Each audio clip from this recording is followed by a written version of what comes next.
Mengenai mati syahid, disebutkan beberapa diantaranya adalah mati terbakar, tenggelam, terbentur, sakit di perut dan lain-lain. Apakah orang yang buruk akhlaknya ternyata akhir hidupnya berakhir tenggelam misalnya, apakah mutlak syahid? Karena saya pernah baca artikel juga tidak dianjurkan berdoa untuk berharap mati dalam keadaan seperti itu, karena ditakutkan belum bertaubat karena sifatnya itu sekejap atau dadakan dan proses kematiannya sangat menyakitkan. Ini sangat variatif pertanyaannya kalau menurut saya. Satu-satu saya akan jawab. Di sini pertanyaan pertama yang saya tangkap adalah, apakah mutlak orang yang mati tenggelam itu dihitung syahid walaupun tadinya buruk akhlaknya? Manusia tidak ada yang sempurna. Sekarang saya pernah kasih contoh begini ikhwah. Ada orang pulang dari bar, muslim, mabuk, tabrakan mati. Pertanyaannya, saya pernah tanya kepada jemaah saya, apakah orang ini mati syahid? Muslim, keluar dari bar, mabuk, tabrakan, apakah dia mati syahid?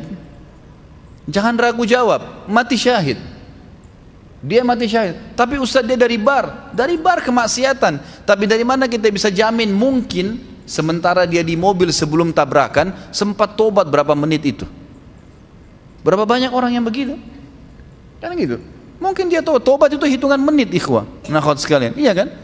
Nyesal, ya Allah kenapa tadi saya lakukan, kenapa? Dia mungkin nangis terus tabrakan mati. Karena banyak orang yang mabuk setiap malam. Berapa banyak di Jakarta yang mabuk setiap malam tidak tabrakan tuh?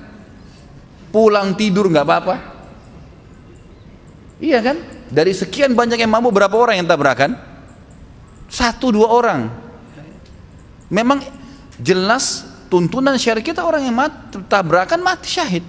Tetapi kata para ulama dipertemukan juga dengan keadaan hal-hal yang memang dalam agama bisa menolak syahadah itu. Seperti misalnya orang dalam keadaan kafir, orang itu munafik, lain.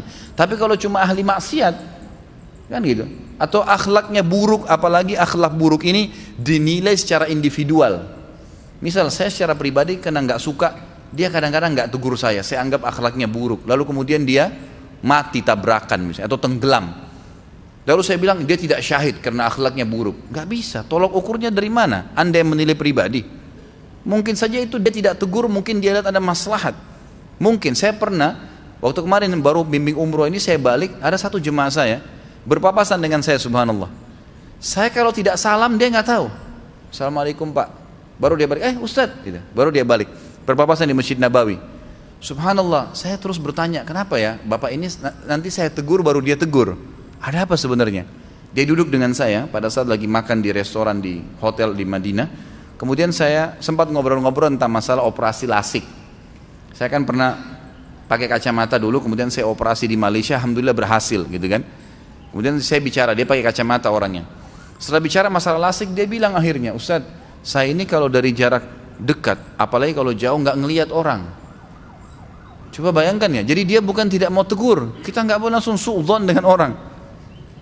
Ternyata dia nggak lihat, dan saya memang tetap cuma bertanya kenapa orang ini ya, tapi tetap saya ramah, saya nggak ada masalah. Sampai Allah akhirnya berikan gambaran kepada saya, ternyata memang dia tidak lihat. Dia bilang itu waktu Ustadz tegur saya di masjid, kalau Ustadz nggak tegur, saya nggak dengar suaranya, saya nggak lihat. Padahal kalau kita lihat seperti orangnya normal gitu kan. Jadi subhanallah, dari mana tolok ukur buruk atau tidaknya orang ini? Kalau cuma dari kita pribadi dan hanya karena ada masalah individual itu tidak bisa jadi patokan, gitu kan? Kita lihat global perilaku orang itu. Global perilaku orang itu. Jadi Allah alam, yang saya tahu pertanyaan kalau orang tenggelam dikatakan apakah mutlak itu syahid? Iya saja. Pertanyaan yang saya paham dari pertanyaan ini yang kedua adalah, kalau seandainya di sini ada artikel yang mengatakan tidak boleh orang berdoa agar mati dalam keadaan seperti itu. Memang betul. Jangan bilang ya Allah matikan saya tenggelam, matikan saya terbakar. Memang begitu. Tapi kita dianjurkan mengatakan ya Allah matikan saya syahid. Itu betul. Kata Nabi SAW dalam hadis sahih, man talaba syahadata bisidq ballagahu Allahu manazila syuhada wa in mata ala firashi. Siapa yang minta kepada Allah dengan tulus mau mati syahid, tulus memang dia berharap mati syahid, nanti masalah apakah dia terbakar, tenggelam kah, membela kehormatan di medan perang kah, kena penyakit kusta kah, kena penyakit perut, macam-macam mati syahid itu urusan Allah SWT. Yang penting saya mau mati syahid ya Allah, gitu kan. Kalau dia tulus minta, Allah akan berikan kepada dia kedudukan pahala nanti di surga, di akhirat. orang mati syahid walaupun dia mati di atas ranjangnya. Memang itu fadilah, kita disuruh. Tapi memang jangan minta khusus kecuali mati di medan perang. Kalau mati di medan perang memang itu sudah umum, gitu kan? Nabi SAW memotivasi sahabat untuk supaya mati di kancah peperangan, itu lain. Tapi kalau jenis ini syahadah yang lain ini, saya tahu ulama mengatakan sebaiknya jangan disebutkan, ya gitu. Misal minta agar mati kebakaran atau agar mati dalam kondisi tenggelam.